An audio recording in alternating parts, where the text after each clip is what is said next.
Hello, everyone, and welcome back to another Back of the Grid, where this time me and Chris are actually going to do a little bit of a review of the F1 movie, just from the perspective of long-term F1 fans, what we think of it as a movie that represents the sport that we're so invested in. Also, like a bit of a devil's advocate view, I guess, of where we think it sits just generally in terms of movies. And then maybe a little bit more of a deep dive towards the end. So this first bit of it, we'll keep spoiler free, and then we'll give you some sort of warning when we start deep diving a little bit if you want to avoid those spoilers. But yeah, this first bit's going to be pretty spoiler free. But I think I'm going to start by just saying, how did you find it, Chris? Generally, I came out of it feeling pretty positive about the whole thing. Like going into something like this as a fan of the subject matter, you're always going to have to suspend disbelief a little bit and try and turn off that bit of your brain that's going, "Oh, that's not how it should be, and that's not how that works." And there's a lot of that. There's an awful lot of stuff that's taking some pretty big liberties. At the same time, there is a lot of stuff in there that is also super authentic to the sport, and the bits they chose to be authentic about and chose to take liberties with were some interesting choices, I thought. Yeah, I think on that note, like some of the stuff that goes on through the movie is quite close to some slightly controversial topics from the sports past. I'll say that much in Yeah, this spoiler-free section, and we'll you can maybe see where they've been dive into influenced that a by bit history. in the Yeah, second part. But yeah, you can almost see where some of the ideas come from, although not directly referencing them yeah, yeah. or directly copying them. I think overall it's a really good like underdog coming to fruition kind of story. Like Hmm. it's got that typical Hollywood element of there's some sort of turmoil, there's some plan to save the day, and then the day is saved. It's got like that Yeah, typical journey arc. It's got its villains, it's got its good guys. Like you can see the Hollywood element in it, but I think there is a lot to be said for how authentic it is in places. Like, yeah, yes, I agree that there are definitely bits where you're sat there as a seasoned F1 fan, and I was having to resist at one bit. Like I was thinking in my head, you wouldn't be able to do that, or that they wouldn't. I mean, this isn't spoiler level, but like they wouldn't pull a safety car out for that, or they wouldn't red flag a race for that, or yes, like those kind of thoughts, and you think, yeah, that's a bit too far fabricated. But I think what it does do is kind of weirdly sort of advertise as what all those little elements are to people that aren't seasoned F1 fans. yeah, Like totally. it uses virtual safety cars, red flags, pit stop blunders. It uses all these things to kind of drop in like these are things that happen in races, and these are things that ultimately win and lose races for drivers throughout a season. But yes, the some of the way that they use them feels a little fabricated when you're a seasoned F1 fan, and you sort of think that wouldn't cause that wouldn't happen. Da, da, da. But if you can just take a step back to see the movie side of it, and the fact that ultimately you've got to get a story from A to B in 2 and a bit hours, Yeah, exactly. you've got to have some compromise, I guess, in that. Yeah. And so I think it does find a nice balance between the two. I'll definitely give it that. And the thing is, for like Emily, who, as everyone that listens to us and watches regular knows, she sometimes sits and watches races. She sometimes doesn't. She's a very casual follower of the sport, and really only has an interest in it because of my interest. But she came away from that movie saying that was really good. Like it was cool to see Carlos Sainz there, and that bit with Max, and that bit with so and so, and it made sense to me from watching it. Like she wasn't fussed by the slight inaccuracies or the slight over exaggerations, Yeah. because to her it did play out like the F1 season did or does, but compacted down into 2 hours. So for her, it's fantastic. For anyone who's not a true, well, I say true, sorry, that's probably the wrong word, not a regular viewer of F1 and a regular follower of F1 who's just going to see it because it's another movie that's out and it's what's next on their list, I think it does a really good job of being a sports and motor racing movie in that regard. Yeah, and one thing that really impressed me on that is that, we all know it was filmed at races. They were there in the paddock, there on the grid. And you see drivers and team principals and interviewers and commentators that you'll recognize. None of it felt shoehorned in, though. Like, all of it felt very like they were there in the back of shots because you'd expect them to be there. Like, Yeah. well, I didn't really feel at any point, oh, they're just, there's maybe one or two moments where it's a bit like, oh, we're giving this particular person a bit of screen time. But for the majority of it, it did feel super kind of authentic from a kind of look and feel point of view. I think the right people at the right times is 100%.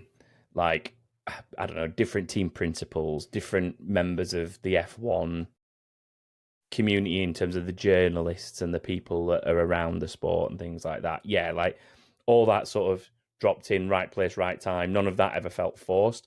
I think there were one or two bits where certain members of the media were maybe definitely playing a character and not themselves. Like, there was a Yeah. bit where I want to say it was Natalie Pinkham asked a question in a press conference, and I was like, there is no way Natalie Pinkham would ask that question, or at least if she did, Will it wouldn't Buxton be as with well. that tone. And yeah, Will Buxton on a couple of occasions. Like, Yeah. yes, they would probably push that point to try and get that bit of news and get that story, but there were one or two moments where it felt like they are acting a role there. And Yeah. I think that just comes from because you see the real them 24/7 in the paddock. Like, that's just them Yeah. doing their job, and so you do notice those difference. It's almost like if you went into something and played a character, I'd be like, that's not Chris Evans. Yeah, That's that's not a what he'd say. character. That's not how he'd say that. But again, that's just a weird nuance for people like us who've spent 10 years or whatever it is with Natalie Pinkham in the paddock doing interviews and speaking to Yeah. camera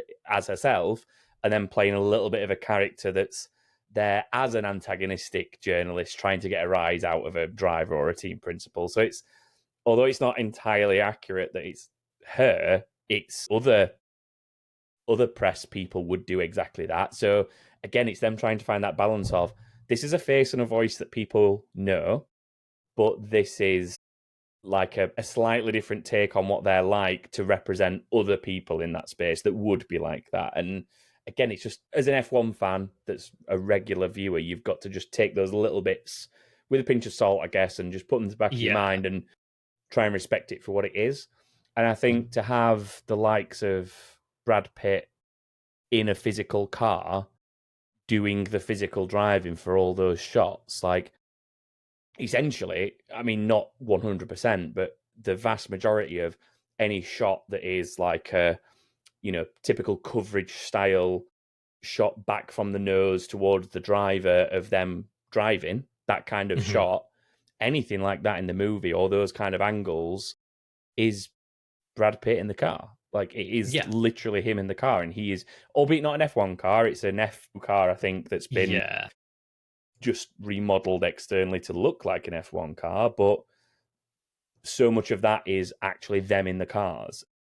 Yeah. Even if like the actual full race scenes are done by other people, there's a lot of it that is genuinely them to get that realism out of it, which I've got a lot of respect for any of them from an acting side that's then gone in to do that, because Absolutely. it's not just the two of them, is it? So No. And in terms of the kind of just the visuals of the entire thing, it's incredibly well done. Like, you couldn't have made a film like this without giving them the access they had to the real sport. Like, it's genuinely some of the best F1 footage you will ever see. Like, it just looks incredible.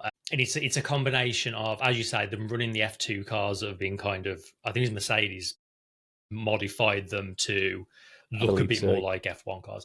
I noticed a couple of shots where you saw them side by side with another car and they did look a bit on the small side, but for the Yeah, most part, they did a really good job making them fit in. And then there's also a lot of stuff where they've basically taken real F1 footage and put the Apex livery over the top of the car. yeah. And that stuff just looks incredible. Like, it's so impressively done. Honestly, if you watch that without knowing that in advance, I don't think you'd notice the difference. I'd kind of, If I went and asked Emily or anyone that didn't already know that, how do you think they did that? Yeah, they'd probably assume they've CGI'd him in or something, but I don't think that they'd know that. And it becomes very hard because there's certain bits of Silverstone and Abu Dhabi, places like that, where they did genuinely put 4 or 5 cars on track to film a little track battle, like a bit of fake racing, essentially. But then there's other bits, like you say, that are actual footage. Random example, when Perez clipped whoever it was in Mexico City, and yes, they use a lot of real footage in like Mexico, stuff like don't that. That happens, and the Apex team are that plucky little midfield team that are taking advantage of the teams in front, like all that, and that's why it feels realistic. Because to someone like Emily, who won't remember that specific incident from that specific race like me and you do, she watches it and think, oh, that looks like something I've actually seen, and then we're looking at it like, that's an actual thing that happened. And it's like, but that's what's nice about how it bridges the gap between the hardcore F1 fans that go watch it and the people who are casual or not even fans at all. And it's like, oh wow, it all comes together. So I do like that element of it for sure. But you wouldn't notice that unless you know like we do. You're not going to notice unless you're looking. And I'd kind of forgotten they'd done some of that. And then there's a particular overtake they show in Mexico, and a little bit in the back of my brain was like, hang on, I recognise this overtake. Why do I remember something I'm watching in a film? Because actually they just replaced one of the cars with an Apex one.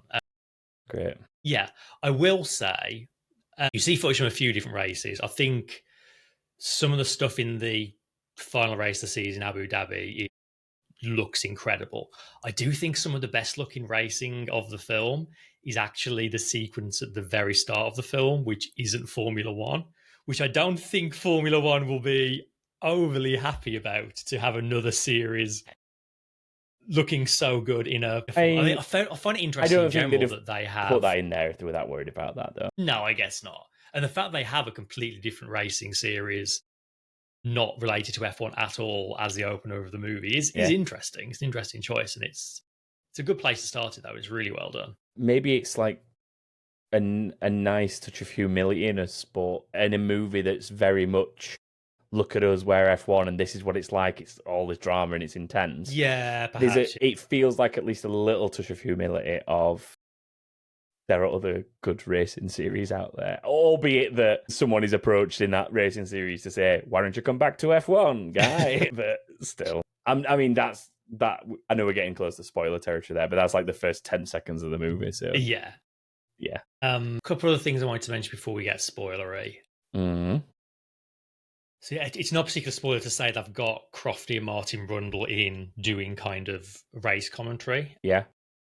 I was braced for that to be really, really cringy and awkward, because you've essentially got them there describing what is happening for the audience that don't know Formula One, while also trying to sound like commentators. And initially, it felt a bit awkward and a bit off, but actually I thought for the most part, the two of them did a pretty good job of still sounding like they were commentating on a race, even though they were saying things they wouldn't normally say during a race. I would say that Martin Brundle is pretty good at that on a regular basis anyway. Like, Martin Brundle as part of a commentary team is usually pretty good at saying they're going on to this tyre and this is what it means for them in the race. And like, we've, over the years, we've kind of just tuned that out because we know that that's what's unfolding. But to anybody else out there that's not got that knowledge, he's that source. So I think hearing it from him was less, let's call it jarring. It felt less out of character. The thing that I could tell most is when he was having to actually, ironically, do the commentary bits on the commentary. It was like, you can tell he's maybe had to do that 1 or 2 times. And you can tell it's not the natural, in the moment commentary. But then the explanatory bits were something that you were kind of already used to from him. But I mean, overall, it's not so jarring it ruins the movie or anything like that. There's just 1 or 2 bits that, like you say, you're like, well, that's a touch cringe or something like that. Like, but it's minor. It's only the same as the Drive to Survive stuff where they get the fake commentary over the top of that never happened in the time. Like, it's exactly the same. Like, and like whenever Crofty's recording for like the video games as well, it's like it's the same job. It's just like commentating on something they know isn't real, but let's still make it sound like it's real. I've seen a lot of people as well talking about female representation in the film, which I've got sort of mixed feelings on. Like, I mean, I think there's probably about 4 women in the film who are given a name, and only one of them really has like a major part. Yeah. Which is I forget the actress's name, Kerry Kerry Condon. Condon? Yes, Yeah, who's the she's Irish sort lady. of playing kind of tech lead, but also lead strategist at the same time. It's kind of a dual role almost. Yeah, when it comes to the team, there's like 3 or 4 people that are making up a pit wall. There's a race engineer, there's her, there's the team principal. I can't even remember if there was. There might have only been 3 of them. Oh, there's the lead mechanic guy. I've genuinely forgot what they were calling him.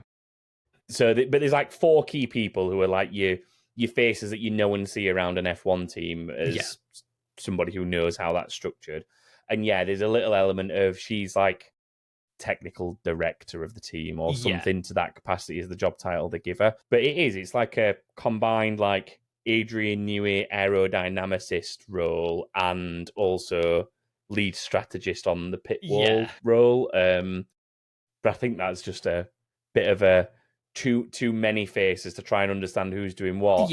Is where you start alienating your non F1 audience, and it's something that's so minor that although you've picked up on it and you've pointed it out, like I genuinely not even thought about the fact that she was doing both those jobs. Yeah. If I'm totally honest, I'd not even thought about it. And on one hand, like the film kind of does go out of the way to sort of describe her as like, a bit of a trailblazer and how impressive it is that she's done this as a woman. And it even touches on like the effect that these things have on personal relationships and stuff, which is good to see and is interesting. But then at the same time, you have like, you're supposed to believe a guy who's not even been in the sport for 30 years comes in with these new ideas that like she's not even thought of. And like, and she kind of semi gets relegated to a bit of a love interest as the film goes on, which feels a bit unnecessary. Yeah, I mean, I have mixed feelings. That's your bits where it's a little bit like, that's one of those key things of me saying like, oh, that's a little bit unrealistic in terms of the way that the ideas come to fruition. And yeah, like the whole thing of it starts to become a bit of a love interest, so to speak. Is, I mean, you can sort of see it very early doors. They set it up very early doors, but that's just your typical Hollywood movie trait, isn't it? I guess that they've got to get in there. So on that note, should we start moving more in towards spoiler territory? There's one more thing I'll say before we start doing big spoilers. There's a really brief reference to Drive to Survive in the film. It's literally mentioned in passing, but I thought it was interesting of note because in many ways, I think this is a better route into Formula One than Drive to Survive is for new fans, because I'd say so. Drive to Survive focuses so much on the people and the relationships and the drama, and it's missing the thing that got the likes of me and you into it, which is just the drama of really fast cars racing each other. Yeah. And this film leans so much heavier into that side of things and looks so incredible. I think it's interesting to have these two things both largely aimed at non-fans and approaching it in very, very different ways. So yeah, just an interesting little dichotomy there between the two sides of it. What I will say, actually, you mentioned that there's like a little nod to Drive to Survive. It's mentioned. I genuinely can't remember that. I feel like someone makes a throwaway comment about put that on Drive to Survive or something. It's basically a guy who's like to be there but not know what he's talking about. Say something like, "Oh, I love it. I've seen every episode of Drive to Survive." That's it. As like that a kind of I knew there was something like that. Yeah, but yeah, there's a few nice little touches like that they're like, if you know kind of moments, like just certain things people say, like the race engineer, whenever there's a radio message, is like, yeah, we're just checking. It's not as blatant as we are checking, but it's like, but it's there. That is definitely a nod to we are checking, and like little bits like that, just they're there for the me's and you's of this world, where we're like, oh, that's a Ferrari joke. It's I do like that, those elements. They were fun. And the thing is, like, those will just pass by a lot of people who and that's fine. It's not there to, you don't need to know it. It's almost like when you watch Toy Story as a kid in the 90s compared to when you watch it with like a niece, a nephew, your own kid, whatever now. Yeah. You watch it from a completely different perspective, and like all those kind of movies, it feels a little bit like that, where Yeah, very much so. they're like the little inside jokes that were for the parents and the kid movies. They're for the hardcore F1 fans and the hardcore meme lovers in the movie, and I do like that. Yeah. Right. Should we get a bit more spoilery? Yeah, we'd love for you to watch all the way to the end, but if you've not seen it yet and you're just trying to get an overview of is this movie worth going and watching, I think let's do that bit before we go into like true spoilers, I guess, for the people that have already seen it. So I'm gonna say there's been movies in the past where I've been like, I'm gonna go to the cinema to watch that again. It was so good. I want to go watch it again. This isn't that. I'm gonna put it out there. It's not that good. I mean, some people might find it that good. Not me. However, the minute that ends up on like Apple TV, which it no doubt will go there first because it's a huge part of the production. But when it goes somewhere like that, like a streaming service, and it lands on there, I'll probably turn to Emily and go, "Oh, the F1 movie's on Netflix or Apple or whatever it ends up on. Should we stick it on and watch it tonight?" And like, I would happily watch it again, and I would happily enjoy it again. It's not like a 5 out of 5. I'm going to go watch that again right now, but it is definitely a 4 out of 5. Good enough that it feels authentic enough without being too over dramatized. I would happily watch it again. I don't know where you sit with that, but that's kind of where I've left myself walking away from it. I'm in a similar place, yeah. I very much enjoyed it. Like I say, if you're really an F1 fan who knows all your stuff, you do need to just kind of turn that bit of your brain off a little bit and kind of enjoy it for what it is. In the same, this is like a lot of the same people that made the Top Gun films. I'm sure if you know loads about fighter jets and go and watch Top Gun, you're going to be like, that's not how that works. But you just have to turn that off. And like I say, at the very least, from a visual point of view, it's just so impressive. Like, just looks incredible. Loads of nice little Easter eggs and stuff you can spot. Definitely worth watching, I think. Yeah. Okay, spoiler time. What do you want to talk about specifically now, Chris? Because I can imagine that this section of the show, or whatever you want to call it, this section of the video and episode, whatever this ends up being, this is going to be a bit where we pick very specific things to gripe about. I'm guessing this is where we're going to be that guy. We are going to be that guy, yeah. Let's from like a plot point of view first, I guess.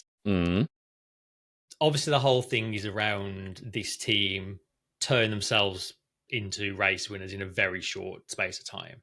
And it is an enormously short space of time. It's like 9 races, I think. Yeah, it's like the back half of a season, essentially. Yeah. And at the time, we were doing at the time this started and was probably written and was going into production, we were probably doing 21-ish race seasons, I want to say. Give or take. I'm sure at some point they say there's 9 races to go, and yeah, there is. I mean, that's definitely a limitation, I will say, of the circuits they know they can get to and the amount of time that they. Yeah, absolutely. It's definitely cut down for that regard. In a more realistic sense, what I will say is, if this had been done as, because if I'm right in saying they're like a third year team who've never scored a point or anything, and there's a lot of pressure from the capitalists, whatever, that own the team and blah blah blah. Anyway, had they approached it in a slightly different manner of, we've got to get points this season and start getting good results or it's over, and it was like an off-season decision to go get this driver and bring him in for the full season, and the journey played. They don't necessarily have to show every single race, but having done that, and then stepping through the journey and skipping 1 or 2 races every so often, thematically and realism-wise, would have definitely worked better. I will say that, because it's not beyond the realms of possibility to go from being the worst team to being on a podium. It's not in less than a season. And the thing that I would sort of walked away thinking, this is not unrealistic, because literally 2 years ago we saw McLaren do it. We saw McLaren go from being awful for the first few races to go work on a development package to then at the mid-ish waypoint of the season, like Silverstone or whatever, suddenly being on the podium and coming second and third in races regular and looking like a threat to win a race. It's not impossible. However, you're talking about the comparison of McLaren, who've been in the sport for 60 years. Exactly. And have millions and millions behind them in sponsors, in their own stuff, in history, just all that team that's built up versus what in this is like a plucky little back of the grid, no pun intended, team who have spent 2 seasons around. This is like imagining Marussia when they first joined the sport as being Virgin Racing or whatever it was, and Manor, having 2 seasons of this has not gone great with whoever drivers they had then. I've generally forgot. Jerome D'Ambrosio, maybe. Yeah. Jules was there for a little while. But like, is it like them going from that and going, Richard Branson's going to pull all his money out if we don't win a race this season? And then just suddenly like Jerome D'Ambrosio going, well, if we change the floor of the car so we can combat in the corners, we'll start winning races. Or even more accurately, it's like if Martin Brundle went back and drove for them and then he came up with the idea. I feel like that's a little harsh on Brad Pitt. I mean, era-wise, that's about when he was supposed to have been racing. In terms of era-wise, you are actually spot on, yeah. Yeah. No, it's like, let's do a better one that's on theme for everyone who knows us. It's like Mika Hakkinen going back and saying... Yeah. You know what, guys, we need to change this. Yeah, have you changed the floor, guys? Build your car for combat. Yeah. What does that mean? Plan C, combat. We're now definitely making direct movie references, but... Yeah, I found that quite weird as well, because that was a line in the trailer that, like, made people be a bit like, oh, God, here we go, when he's like, I need you to build me a car for combat, and she says, how am I supposed to make that safe? And then that just never comes up again. Like, I guess it is safe. I suppose it does come up in a way. In a way. The accident. But that's got nothing to do with the car's design. That's that's another point that's over-exaggerated to me, to be fair. Like, I have no problem with them adding story jeopardy by having a big, nasty crash that we have seen in the sport, and they are possible. But the way that car flies through the air is, like, ridiculous. It's hilarious. That was the one moment where I was just like, oh my God, what have they done? Like, that was the one moment. Yeah. Nothing wrong with having a crash and sort of showing the sheer perils of it. And in a way, there's a lot of direct references in the way that it plays out to Grosjean's crash. Like the way that the car is a fireball and he has to be dragged out of it, and he takes these injuries to his hands. Like, there's a lot of references that are very, very close to that incident, but over dramatizing it by having it like flip through the air 5 times, and it's not like that's not happened in the past, but just in this era, that level of we had, it was, I think, in Formula 3 a few years back. Getting launched over the curb. I forgot who it was. Yeah, but it was at the same corner back then. But even then, that wasn't like barrel rolling through the air like you've seen. And it's weird because all of the other crashes in the film look pretty spot on. They all look pretty realistic as they would happen. But yeah, that one, they went a little bit over the top. Yeah, I mean, like I say, I think we're being overly picky, I think. Like, going just, that's not realistic, blah, blah, blah. Like, it's like you said, you know, there's probably no way that fighter jets do some of the stuff they do in Top Gun movies, but it's still entertaining. And I guess that's what this is. It's that being more flamboyant with the truth for the sake of entertainment. Yeah. I mean, and other than the obvious one or two that I've kind of hinted at when we were talking, like, as spoiler-free as possible, like going, oh, that's not really a virtual safety car, or there's no way they'd pull a safety car out for that. They wouldn't red flag that race. Yes, we know that.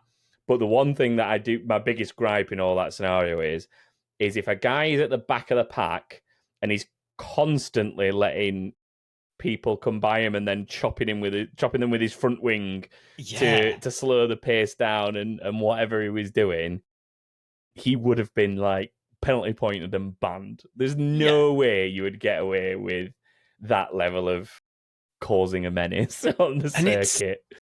Not in Formula One, anyway. Maybe no, and that's another thing that really surprised me, because that's leaning pretty heavily towards Crashgate. So yeah, this is what we alluded to earlier of like some of the things that they sort of suggest from the history of the sport being touched on to some degree. Like, sort of F1 in, tries to pretend crash date didn't happen as much as they possibly can, but yeah, but yeah, surprised that was this is pre-Liberty though. Liberty don't care. That wasn't a I Liberty suppose incident. so. They're not bothered. I mean, that was it more of an FIA shit? No, it was probably both actually, wasn't it? It was FIA and Yeah. F1 that were shamed for that. But yeah, or like the bit related to that where he's arguing about there's one bit where he's actually arguing about tires and refuses to move. I mean, genuinely, I could probably see a driver doing that of going, I'm not moving. I could see a driver having that much of a hissy fit over something. But the one that again was a little bit sketchy for me was the whole tell me when Max gets onto the onto the pit straight or something like that. And I forgot Kate, the character's name. Yeah. This technical director that we've talked about, like, turns to the race engineer and she's like, he's gonna take out Max or whatever it is she said. Yeah, and I was like, oh just no, like, surely not. No, please don't. I mean, luckily he obviously didn't, but it was more of a ploy to hold him up. But this is a thing for me, right? Drivers holding up traffic and people behind them when they're out of sync in pit cycles in order to benefit their teammate or whatever it might be, that is completely normal and expected in the sport we watch, right? We see it all the time. Those drivers defending so much harder than they need to just to give their teammate a little bit of a gap, a bit of a free pit stop window, whatever it might be. There's no problem with them putting that in, but to make it look so blatant and over the top of, I'm just going to wait in the pit box until he's there in order to block him as long as possible. Why not just go back out on track and then be like, he's running slower than we expected. And then she goes, he's going to try and hold up Max to give... Yeah. I forgot the other guy's name. Jordan? Joshua. Yeah. To give Joshua some space for a stop. Like, that is perfectly legit drama in our sport of Alonso is holding everybody up so Stroll can have a free pit stop. Oh my God, go Alonso. That's all fine. Like, we get that. I think they just went a bit too far with some stuff like that. And again, it's not so bad that it completely ruins the whole thing. But it's just they're the handful of bits where I'm just like, oh, people are going to think that they actually do this. It's just shoehorning in a bit more drama than is necessary. Yeah. I found it weird as well with the Monza crash. Like, the whole lead up to that is that Son is basically calling Joshua's strategy from his own car and telling him what to do. Yeah. And then afterwards, you've got the media and like his mom blaming him for the crash. And it's like, okay, you needed to generate some animosity between the two of them, but there's other ways you could have arrived there without blaming him for a crash that he was nowhere like that. That seemed a little bit odd. I also really enjoyed going back to the whole upgrading the car thing. How it was like a floor upgrade, and it was just like clip off the edge of the floor and clip on the upgrade. Like, I know there's no benefit in a film to showing them putting a whole new floor on the car, but I really enjoyed them just like clip. My favorite bit of all of that was the number of floor side pod shots you got during races just to remind you, this is the new car, guys, this is why it's good. And then after the FIA investigation and they're saying you've got to go back to the previous version of the car until we investigate these claims have been submitted, they then do the same thing, but it's the old side skirt and it's like, oh, this is the old car, that's why they're not doing so good again. It's like, again, it's one of those like Hollywood narratives of, I mean, I genuinely wish I'd included Emily in this, to be fair. I should have had her sat here and like, what do you think? But I should really go and ask her and say, did you notice that? And did it help? Or did you just get it anyway? Because almost that might be a little bit... I feel like that's where you become a little bit too talking down of, just remember, guys, the car's been upgraded. And just remember, guys, they've had to take the parts off. It's a bit like, are you talking down to the people who don't follow the sport a little too much at that time? I don't know. Yeah, I think it slips a little bit into that a couple of times. Another thing, kind of story-wise, like the kind of like the whole thrust of the film, as you said, is like, if they don't get a win by the end of their third season, they're going to sell the team or whatever.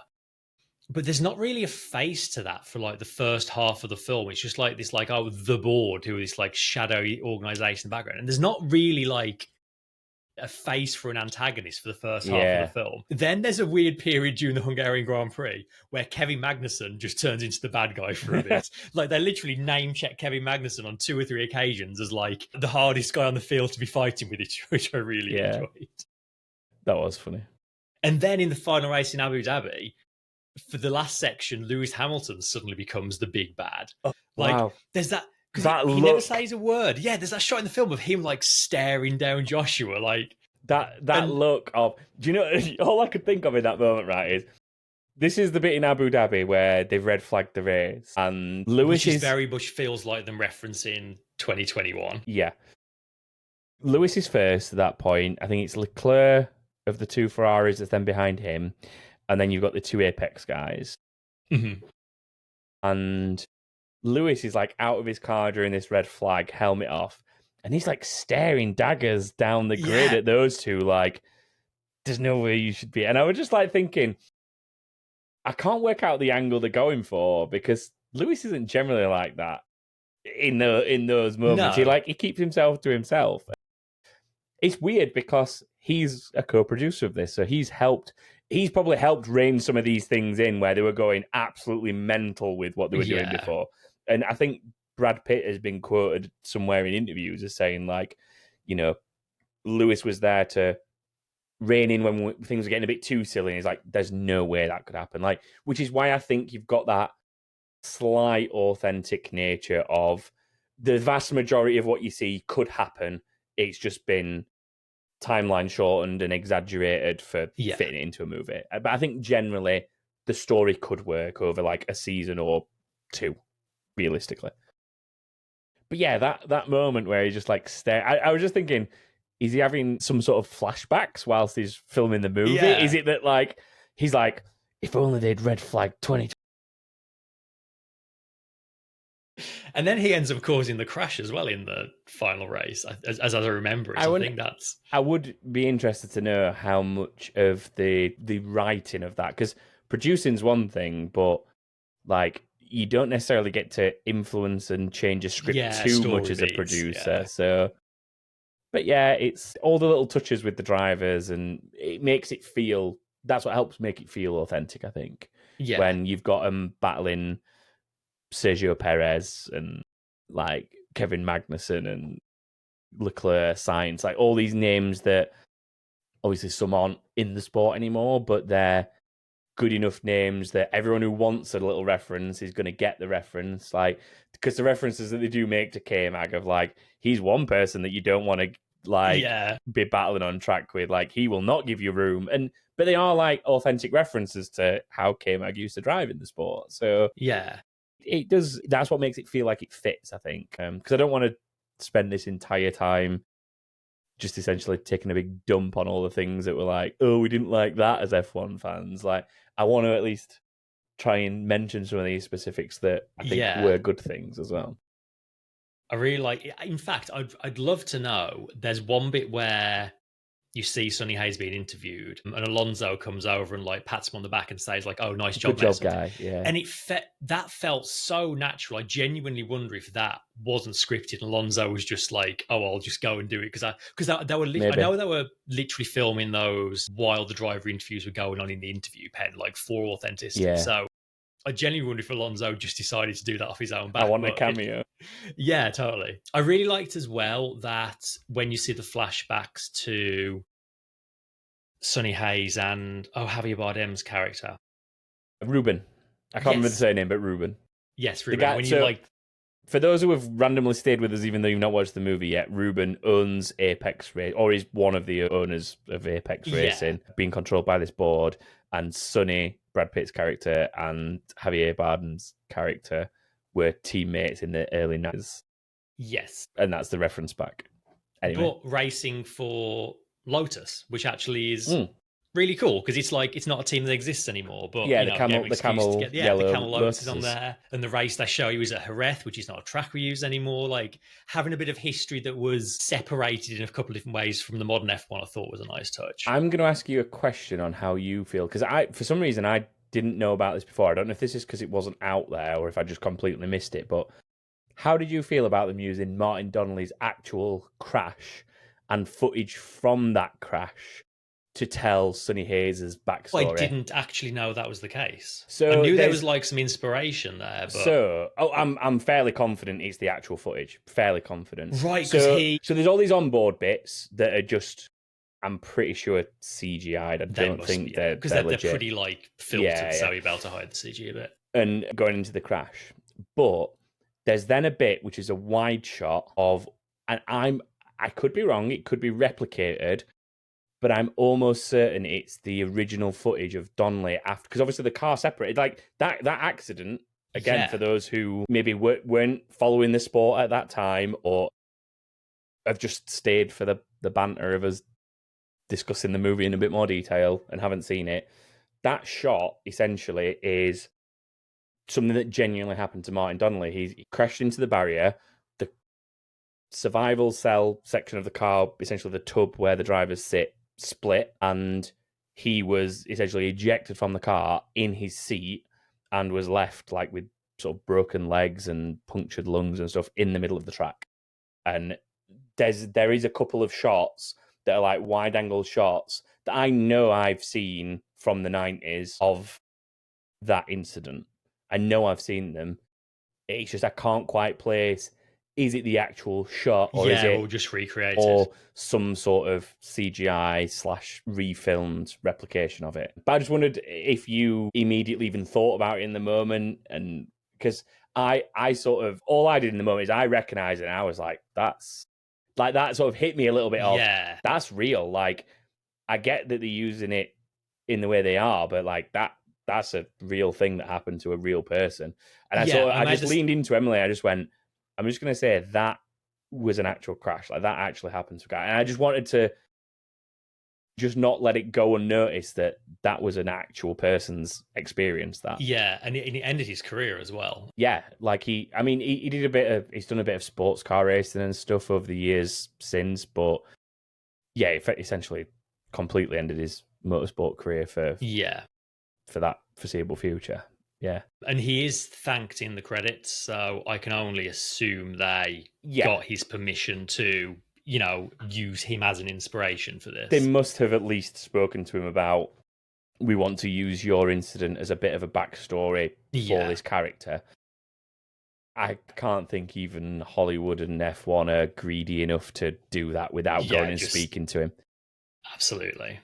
However, yeah, I'd be interested to know how many people watching that looked at it and thought, oh, wow, that's Donnelly's crash. That's like a real incident. And Yeah. I know you have to have been around the sport a while, but I mean, early 90s, it was like 91 or something, I think that happened. Something Like, like that, yeah. I was like 2 years old at that point. Like, I don't remember it in the moment. It's just something I've grown up seeing later on in life, but I still know what it is and I still know the impact of it. And yeah, I don't know. I don't know if people should know that it's a real incident that impacted a real person's life or not. I don't know if they should make a little bit more of that in some way. I don't know. It's hard, isn't it? Because it is a bit of a spoiler, I guess, because it's what sort of opens you up to Sonny's backstory, and it's something that they kind of build up towards. Like, it's clear he's been in F1. It's clear for some reason he had to stop.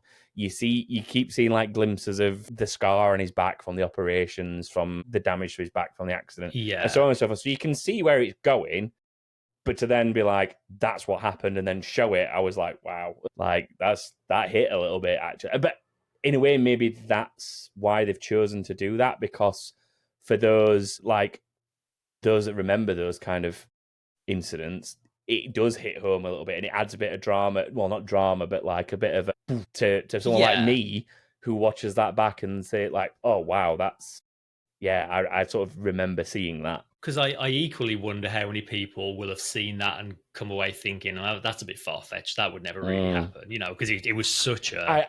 Ironically, compared to the other stuff that we're like, that would never happen. Yeah, That is so yeah, menial. exactly. That, and people are like, oh, that wouldn't happen though, would it? It's like, but in that era, it did. And yeah, I'd be interested to know like how many people know. I can imagine that there'll be some sort of Google statistic of Sonny Hayes F1 crash real or something stupid like that, like some sort of Google trend for it. But yeah, interesting. I also enjoyed that with those flashback sequences, you got a little bit of Murray Walker commentary in there, which Yeah, just felt right. Anything to do with F1 like this, like, yeah. that's a reference that you just have to get in there.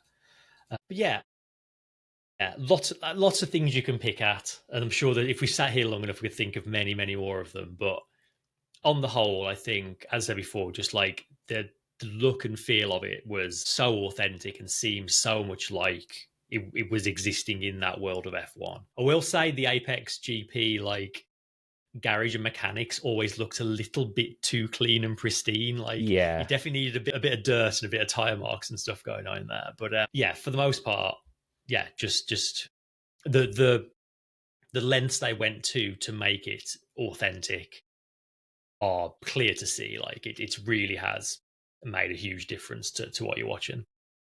Yeah, and I think, like we said, it's one of those that it will always have like little nitpick, and I'm sure like even as an NFL fan and a football fan and whatever else, like Yeah, there'll be movies out there where I sort of think that wouldn't really happen though, but for some reason I was more critical of this movie for those things than I ever have been of an NFL based movie or a football based movie. And I don't know, maybe that's just what an F1 fan is, because we are quite notoriously yeah, stick up the arse kind of, oh, that's not right kind and of people.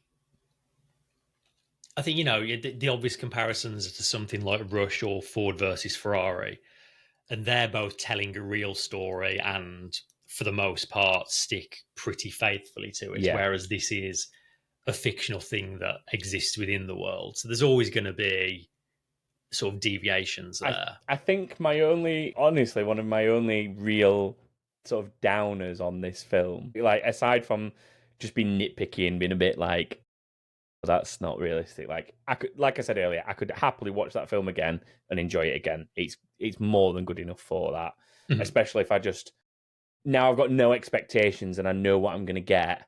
I can go watch it and enjoy it probably even more. Actually, now I know where they're going to have a little bit of artistic license and stuff. Yeah. The one thing that genuinely disappointed me the most is as me and Emily are walking away from this talking about it, she says, I can't remember exactly what she said word for word, but it was along the lines of, I just wish the real one was that exciting or something like that. And I'm like, but it is. That's the point. Why do you not get this? And I'm like, not every race can be like what it is in that movie. And I'm like, it is. Like, so much of that stuff does genuinely happen. So now Yeah. what I'm going to have to start doing is using the movie as a reference point and going, look, see, it's like in the movie. That was like my biggest disappointment, where she was just like, I wish when you watched every weekend it was this good. But yeah, there you go. Anything else before we wrap up that you wanted to touch on? No, I think the general consensus, at least from me, is go give it a go. Even if you're a seasoned F1 vet like us, just take that hat of everything has to be perfect off and Yeah. enjoy it for what it is. I think they definitely could have done a lot more exaggeration and been a lot worse with it. And I think Absolutely. if you take it for the value of what it is, of a dramatized version of something that could potentially happen, and in isolation, all these little independent bits have happened over the years. I think that just sort of, they're just bringing lots of different little bits that do happen together. And it does make it feel a little over dramatized, but it's still worth a watch, I think. So yeah, that's my closing statement on it. Go give it a go at minimum. Yeah, no, I definitely agree with that. And I think if you have a chance to see it in IMAX, that Yeah. would probably be pretty spectacular. I didn't see it in IMAX, but I know the whole thing is, because in a lot of time with IMAX, the aspect ratio will change for the IMAX specific scenes. I know for this, they just left the entire film in that ratio because they filmed so much of it in IMAX, it would have been silly constantly changing the aspect ratio. Yeah. So yeah, I'm sure it looked pretty spectacular, but wherever you see it, it's a pretty special thing to see, like F1 presented in that way, and camera shots you'll never have seen before. And just like with any of these kind of action films, just like turn your brain off a little bit and get some popcorn and go and enjoy it, because there's a lot to enjoy there for sure. Yeah, agreed. And as a final thought, Fred Vasseur needs to get a Best Supporting Actor nomination for the like 4 seconds he's on screen. Well, I can't even remember what he said, to be honest. I genuinely can't. It's something along the lines of this. It's like, we don't need. We don't. It's like, what do you think about Apex GP? And he's just like, we don't. That's it. That's it. Best Supporting Actor, Fred Vasseur. Brilliant. Right, so that's it. That is our opinions on the F1 movie. Obviously, we are actually pretty interested to hear what other people think, because I am intrigued to know how other long-term F1 fans like us think about it. And we're also pretty interested to hear if you're someone who's never watched F1 and is now maybe inspired to go and try and watch some races and see how you get along with the sport. Like, whatever your background before watching this movie is, please do leave us comments and let us know, because we're just interested. And at this time, we're about to go into the Austrian Grand Prix. So after this, Chris and I will be back in a few days to review all that. So if you are newer here, please like, subscribe, all that stuff, and come back and join us for a race review and hear us criticize the real thing rather than the fictional thing, and take this attitude against actual events of this should not be happening. But yeah, that's it. So thanks for watching, and we'll see you in the next one, I guess. Goodbye, everyone. Yeah, bye, everyone.